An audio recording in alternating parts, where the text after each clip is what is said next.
From the Presidential Palace, Manila, Dateline Malacañang.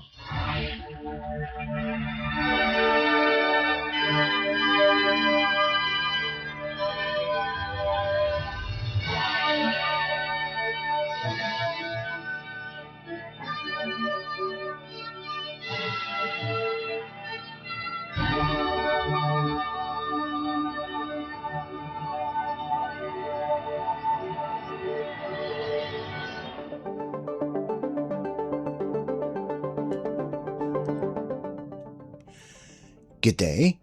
Radio Pilipinas World Service can also be heard on shortwave broadcast through the shortwave facilities of the United States Agency for Global Media or Voice of America on the following shortwave frequencies: 15.640 MHz, 17.750 MHz, and 21.720 MHz. I'm your host, Leo Magpayo, and this is Dateline Malacañang.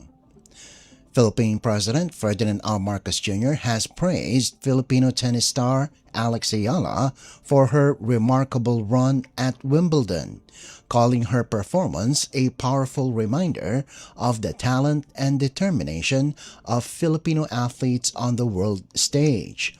The president acknowledged that while Ayala's campaign has come to an end, she once again proved to the global tennis community that Filipino excellence can stand toe-to-toe with the best. He thanked the young champion for showing that no dream is ever too high for anyone willing to work hard, persevere, and dare to chase it. In his message, President Marcos told Ayala that nothing can stop her growth as an athlete. He emphasized that she remains a champion in the eyes of the entire Filipino nation, which continues to support her wholeheartedly and celebrate every milestone she achieves. The chief executive said Ayala's Wimbledon run serves as an inspiration to young Filipinos, reinforcing the belief that discipline, courage, and ambition can take them far beyond the limits they once imagined. Dateline Malacañang.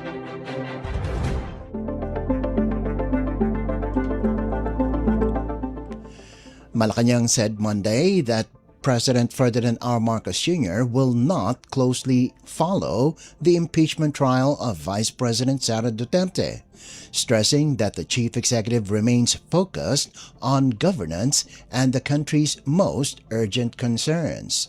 Palace Press Officer Claire Castro explained that the president has far more pressing responsibilities than monitoring the day-to-day proceedings of the Senate Impeachment Court. She added that the president will be informed of major developments as they unfold, even without personally tracking the trial. The Senate formally convenes as an impeachment court Monday afternoon to begin hearing the case against Duterte, who faces accusations of culpable violation of the Constitution, bribery, graft and corruption, betrayal of public trust, and the alleged misuse of more than 612 million pesos in confidential funds. A conviction requires at least 16 votes from the 24-member chamber and would result in her removal and permanent disqualification from public office.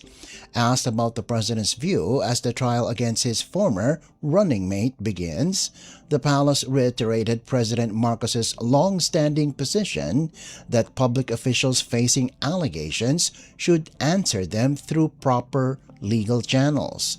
The palace added that appearing before the impeachment court allows Duterte to personally respond to the accusations. Castro also underscored that the executive branch will not interfere in any Senate deliberations, including discussions on the required number of votes for conviction, saying such matters fall solely under the Senate's authority. Hindi naman po kailangan mag-monitor ang Pangulo. Malalaman naman po din niya kung ano magiging balita rito. Mas marami pong dapat na trabahuhin ng ating Pangulo at hindi po siya uupo lamang para po manood ng impeachment trial.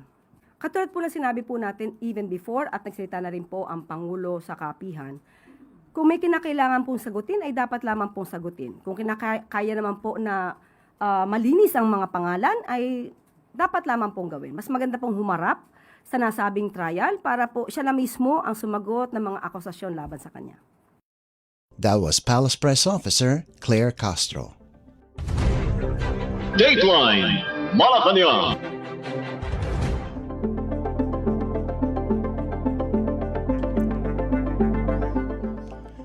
Meanwhile, Malacañang called on Senator Rodante Marcoleta and former lawmaker Michael Defensor to face the allegations against them in court, emphasizing that the administration upholds judicial independence and does not interfere in the country's justice system. The Sandigan Bayan earlier issued arrest orders for Marcoleta, Defensor, and two businessmen in connection with a non-bailable plunder case involving an alleged 75 million pesos in undeclared campaign donations.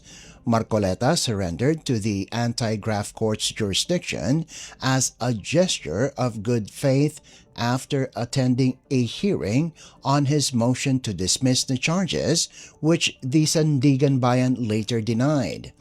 Asked about Marcoleta's detention, Palace Press Officer Claire Castro said, President Ferdinand R. Marcos Jr. respects the rule of law and the authority of the courts. The palace reiterated that criminal cases proceed independently through judicial and constitutional bodies. The case has sparked political debate, particularly among supporters and members of the Iglesia Ni Cristo or INC, who have questioned the charges and accused authorities of selective justice.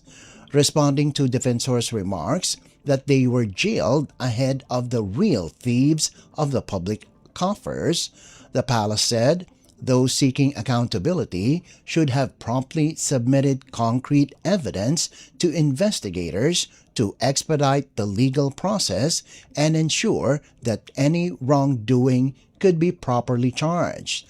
On Defensor's claim that the cases against him and Marcoleta lack legal basis, the palace maintained that such arguments should be raised before the courts, which have the mandate to determine the merits of the case. Kung yan po ang isinasaad at sinasabi ng batas at yan naman po ang kautusan ng korte, yan naman po ay irerespeto ng Pangulo. Yun nga po, sana po ay minabdali din nila ang pagbibigay ng mga ebidensya, konkretong ebidensya, hindi lang puro pamidya. Mas magkakaroon po ng resolusyon at ng solusyon kung sila ay nagsumiti kaagad ng mga konkretong ebidensya para kung sino yung mga tao na nais nilang papanagutin ay napanagot na po sana, nadala na po sana sa korte ang mga kasong kanilang idudulog. Pero hanggat hindi sila nakakapagbigay ng konkretong ebidensya, hindi po talaga ito kakagatin ng korte. Sa korte na lamang po nila ito gawin at depensahan.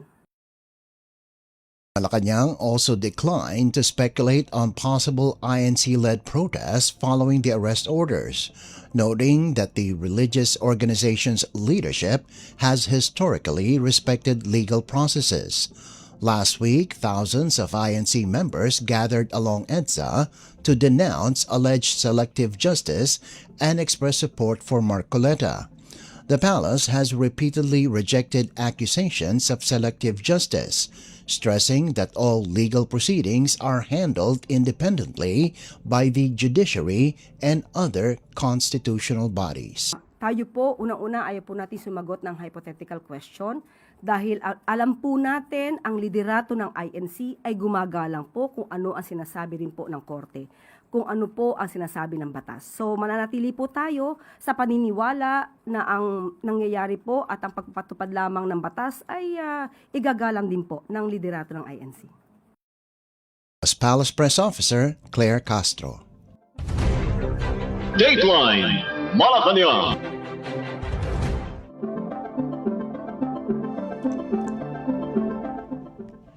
Still on Monday, Philippine President Ferdinand R. Marcos Jr. has directed government agencies to carry out preemptive measures, including evacuations in high-risk communities as Super Typhoon Bavi moves closer to the Philippine Area of Responsibility or PAR.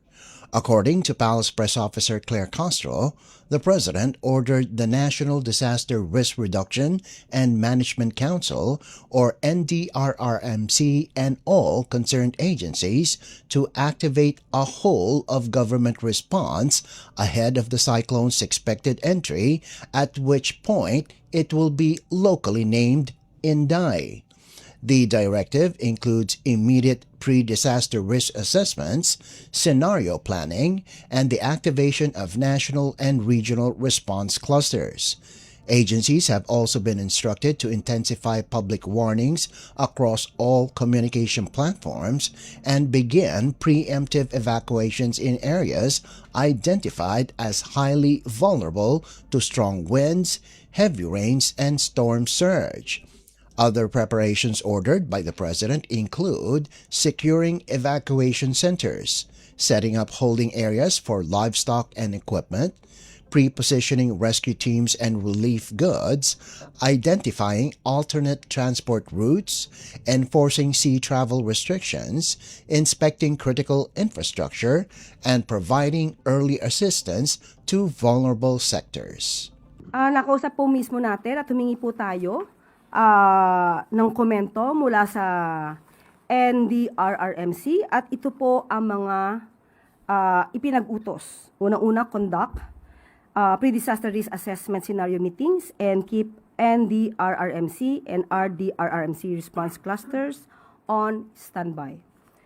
Robust and widest alert warning and information campaign across all channels and platforms. Implement preemptive evacuations in high-risk areas, secure safe evacuation centers, and set up livestock equipment zones. Preposition rescue teams, relief goods, and essential supplies, including special needs. And identify alternate routes. Enforce sea travel bans and inspect critical infrastructure. And provide early assistance to vulnerable sectors and monitor public health risk like flood-related diseases. So ito naman po ay whole-of-government approach. So lahat po ng ahensya na involved, kailangan pong kumilos. Yan po ang utos ng Pangulo. Philippine Atmospheric, Geophysical, and Astronomical Services Administration, or PAGASA, reports that Bavi carries maximum sustained winds of 205 kilometers per hour and gusts reaching 250 kilometers per hour. Forecasts show the cyclone may enter PAR between Tuesday evening and Wednesday morning. Current tracks indicate a low chance of landfall over the Philippine mainland, with the super typhoon expected to move northwest toward Taiwan and Japan's Ryukyu Islands. However, PAGASA warns that the system may pass near extreme northern Luzon, particularly Batanes, by the weekend. Government agencies remain on heightened alert as the country braces for the potential impacts of the approaching super typhoon. Dateline Malacañang.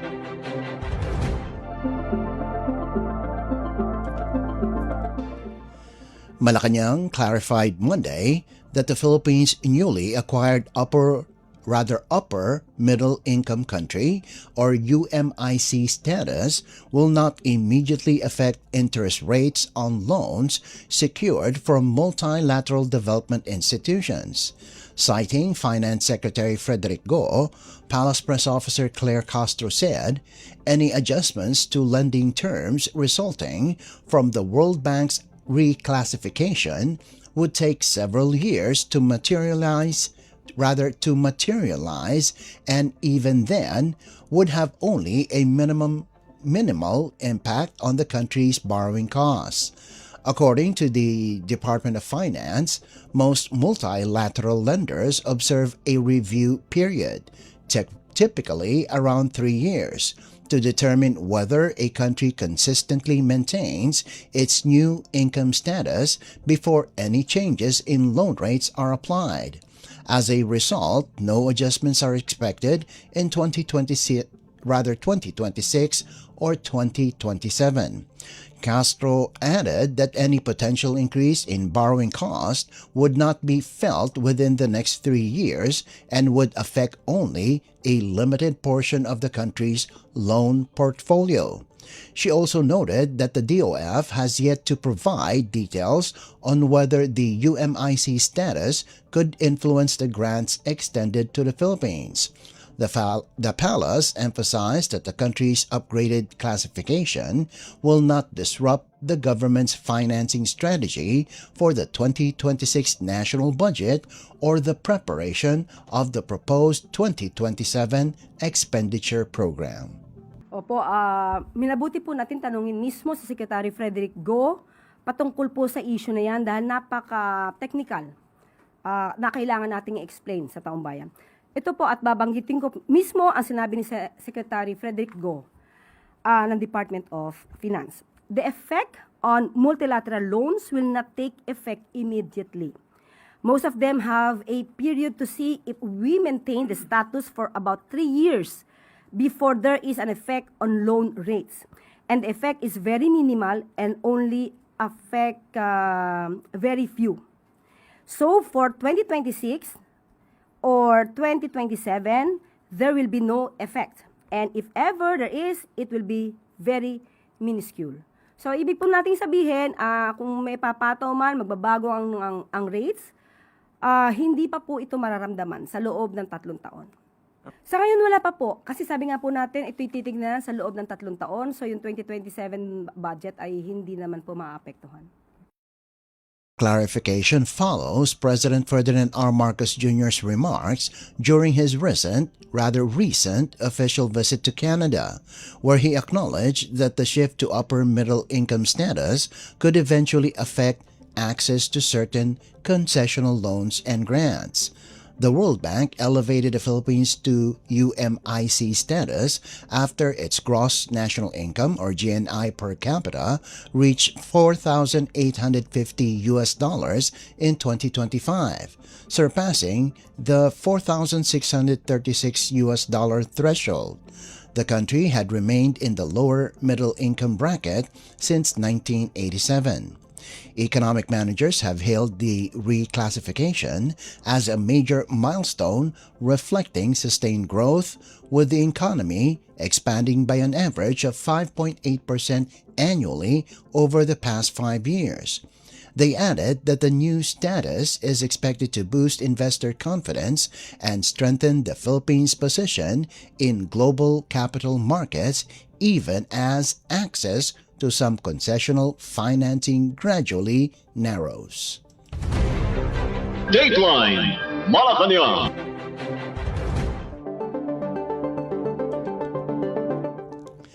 Malacañang is hoping more banks will soon scrap digital transfer fees, saying lower charges would ease everyday expenses for Filipinos and push the country toward a more inclusive digital economy. Palace Press Officer Claire Castro said President Ferdinand R. Marcos Jr. supports efforts to reduce or eliminate fees for online banking, following recent moves by major financial institutions to offer free digital transfers. Castro noted that Land Bank initiated the shift, with Bank of the Philippine Islands or BPI and Rizal Commercial Banking Corporation or RCBC now following suit. The BSP earlier said more banks are expected to waive or cut transfer fees in the coming months. BPI has removed fees for InstaPay and PesoNet transactions on its digital platforms, while RCBC has begun offering free InstaPay transfers for qualified transactions. Land Bank continues to waive transfer fees for a limited number of daily online transactions and has extended zero convenience fees for QRPH government payments until December this year. Asked if Malacañang would push other banks to adopt zero-fee transfers, Castro said the administration hopes more institutions will emulate Land Bank's lead to help ease the financial burden on consumers. Yes, actually po, si Secretary Frederick Go bilang chair of the board ng Land Bank, sila po talaga ang nagpauna sa pamamagitan po ng Land Bank na ma-reduce ang transfer fees and to eliminate convenience fees for certain person-to-government transactions. At dahil po dito, nag-start po ang Land Bank, sinimula ng Land Bank, at sumunod na rin po ang BPI at ang RCBC. So, ito po ay sang-ayon na rin po sa kagustuhan ng Pangulo. Katulad po ng sinabi natin, pinasimulan po ng Land Bank. So, mas nanaisin po natin na lahat po sana ng bangko ay gayahin na rin po ang pinasimulan ng Land Bank para po makatulong sa ating mga kababayan. Palace Press Officer Claire Castro. Dateline Malacañang.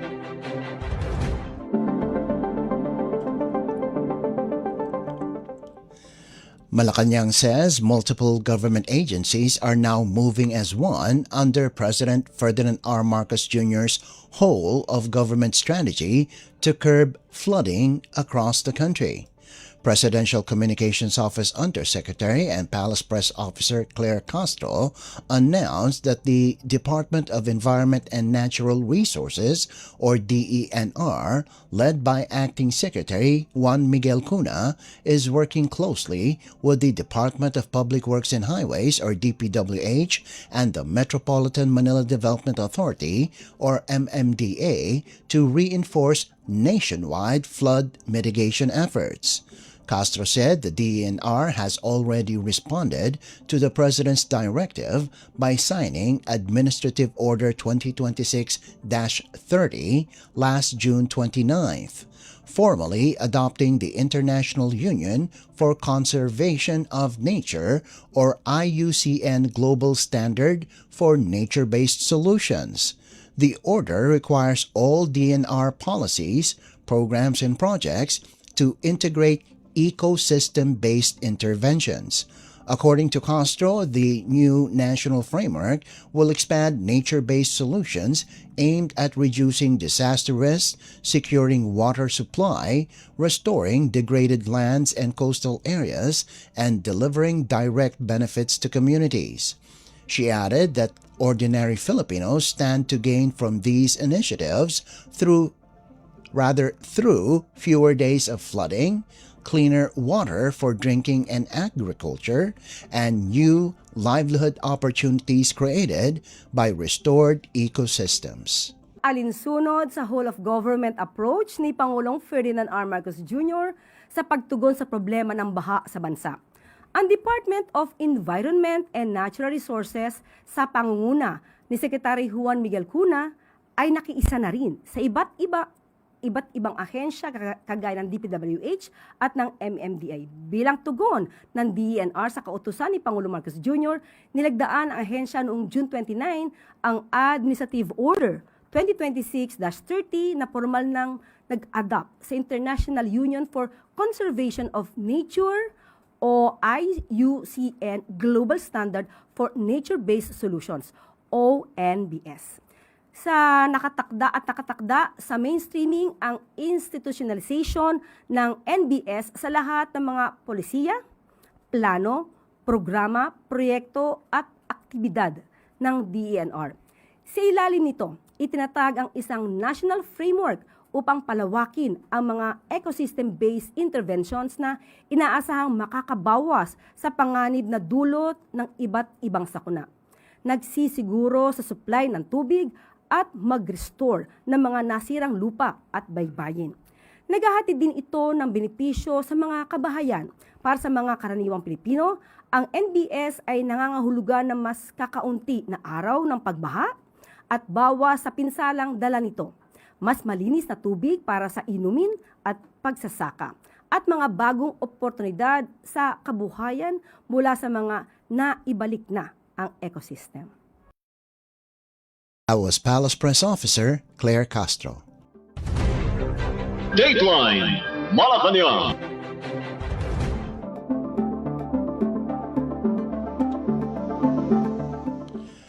The Philippine government has rolled out Phase 2 of the EDSA Rehabilitation Project, following President Ferdinand R. Marcos Jr.'s directive to upgrade Metro Manila's main thoroughfare and deliver safer, smoother travel for motorists and commuters.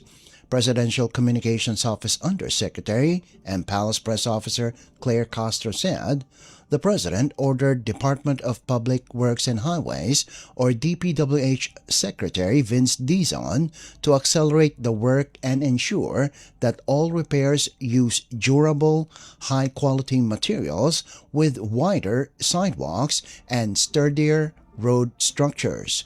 Castro reported that repair operations began Saturday, July 4th along the northbound Ortigas bus lane in Mandaluyong City. She said President Marcos wants EDSA's rehabilitation prioritized to keep traffic moving and reduce daily disruptions for thousands of Filipinos who rely on the corridor. According to Castro, the project underscores the administration's push for long-lasting, high-standard public infrastructure under the Bagong Pilipinas or New Philippines agenda, infrastructure that not only gets completed but delivers real improvements in public service. Phase 2 ng EDSA Rehabilitation Project umarangkada na. Mas maayos na kalsada, mas ligtas na biyahe, iyan ang nais makita ni Pangulong Ferdinand R. Marcos Jr. sa kahabaan ng EDSA. Alinsunod sa direktibang ito ng Pangulo, double time ang kilos ng DPWH sa pamumuno ni Secretary Vince Dizon.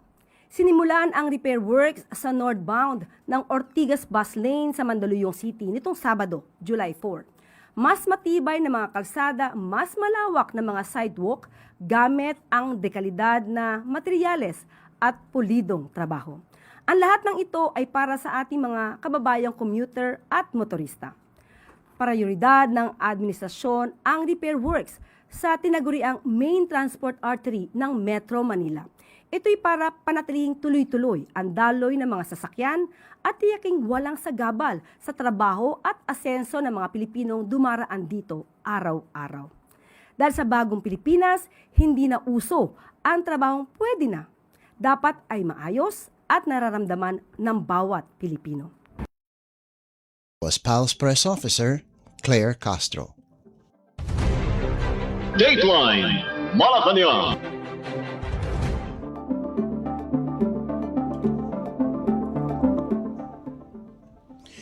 Also on Monday, the Senate Impeachment Court moved into full session and in a closely watched vote, elected Senator Francis Escudero as presiding officer in the historic impeachment trial of Vice President Sara Duterte.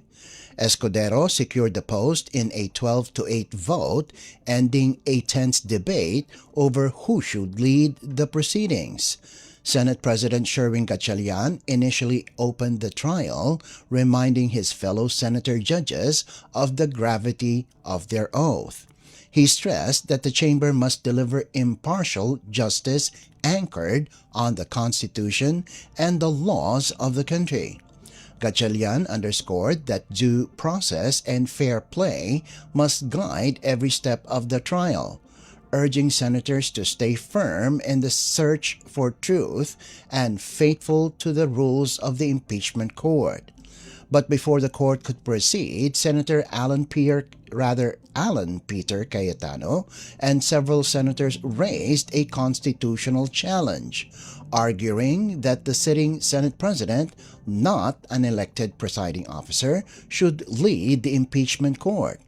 Cayetano warned that unresolved procedural questions, including the vote threshold for conviction, could jeopardize the legitimacy of the entire trial. Despite the objections, the court pushed forward and elected Escudero. After taking his seat, Escudero called for prudence, caution, and strict impartiality, noting that impeachment is one of the most drastic constitutional mechanisms, one that could remove an elected official before the end of her term. Escudero laid out key guidelines for the trial. Conviction requires at least 16 votes, representing 2/3 of all senators as mandated by the Constitution. The burden of proof rests solely on the prosecution and does not and will not shift to the respondent.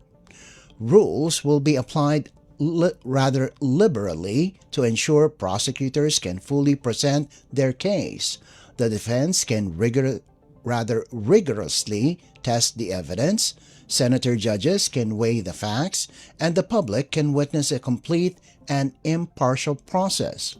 Escudero also issued a stern reminder to all parties, senators, prosecutors, the vice president, her lawyers, and witnesses, to refrain from public commentary on the merits of the case. He warned that the proceedings must not devolve into political theater or personal attacks. With the presiding officer chosen and the rules clarified, the Senate Impeachment Court now moves toward the substantive phase of the trial, one that will test both the institution and the country's commitment to constitutional accountability.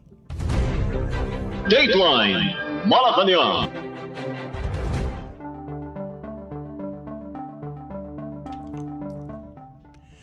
Meanwhile, House Leader Prosecutor Gervil Luistro of Batangas welcomed the opening day of the Senate impeachment trial on Monday, saying the proceedings demonstrated that the country's constitutional accountability mechanism is now fully underway. She noted that both the prosecution and defense delivered their opening statements and addressed issues raised during the pre-trial conference, clearing the way for the formal presentation of evidence beginning Tuesday.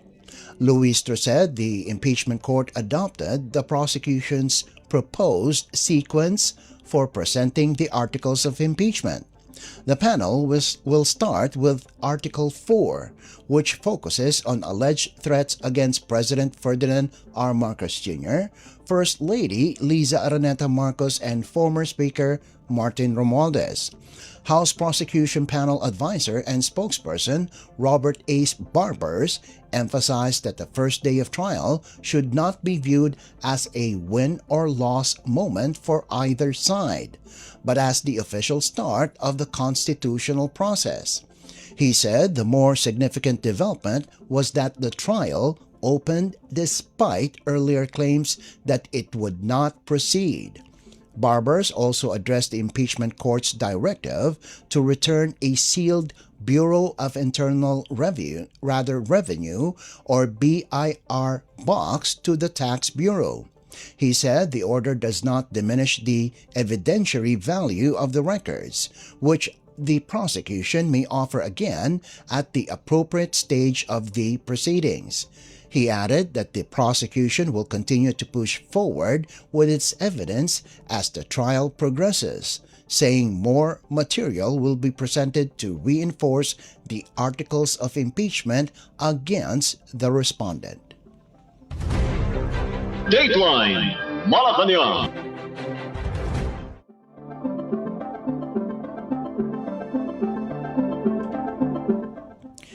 Interior Secretary John Vic Remulla announced Monday that Senator Rodante Marcoleta, former Congressman Mike Defensor, and businessman Joseph Espiritu have been taken into police custody after the Sandigan Bayan issued arrest warrants in connection with plunder charges filed by the Office of the Ombudsman. Remulla said Marcoleta appeared at the Sandigan Bayan early Monday morning to file a motion to quash the warrant. When the court denied the motion, the building was secured and police moved in to place him under arrest. Top officials of the Philippine National Police or PNP, including PNP Chief General Jose Melencio Nartates Jr. and Criminal Investigation and Detection Group or CIDG Director Major General Robert Morico II, later escorted Marcoleta to Camp Crame for processing. The case stems from Marcoleta's public admission that he received 75 million pesos from 3 campaign donors for his 2025 senatorial run, but did not declare the amount in his Statement of Contributions and Expenditures or SOCE. Although he avoided an election offense ruling at the Commission on Elections or COMELEC, the ombudsman pursued plunder charges. At Camp Crame, Marcoleta underwent standard booking procedures, including mugshots and a medical examination. Remulla said the process may take time because the 72-year-old senator must undergo additional tests. A few hours after Marcoleta's arrest, Remulla confirmed that Defensor and Espiritu were apprehended at a coffee shop in Quezon City.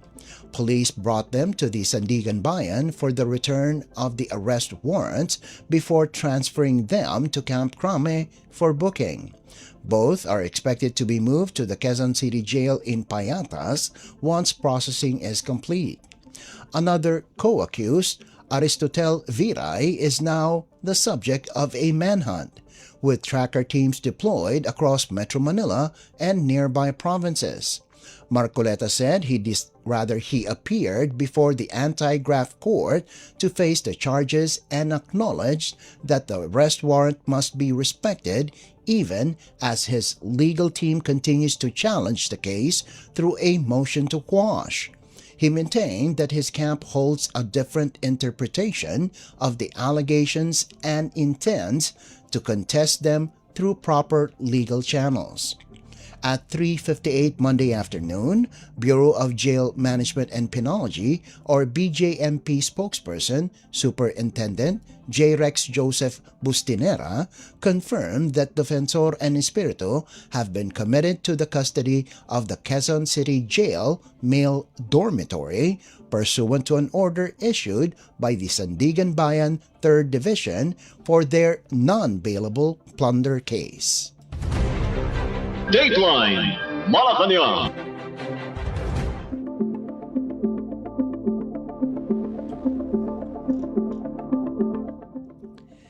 And finally, the final 3 Filipino crew members of the Iran-seized MV Epaminondas are back on home soil. The seafarers arrive at Ninoy Aquino International Airport or NAIA Terminal 3 on a Qatar Airways flight Monday, marking the end of a nearly 3-month ordeal. Their return completes the repatriation of all 10 Filipinos who were aboard the Liberia-flagged vessel when it was intercepted in the Strait of Hormuz back in April. Emotional families joined officials from the Department of Migrant Workers, or DMW, and Overseas Workers Welfare Administration, or OWA, to welcome the group home. The DMW confirmed the crew received immediate financial and medical aid, with their local manning agency providing temporary hotel stays. These 3 were the last of the original crew to get clearance from Iranian authorities to leave the ship. They've since been replaced by a new international crew from Russia, Sri Lanka, and Ukraine. MV Epaminondas was involved in a security incident on April 22nd while attempting to exit the Persian Gulf through the Strait of Hormuz. The 7 other Filipino crew members were brought home in separate batches throughout the month of June. Dateline Malacañang.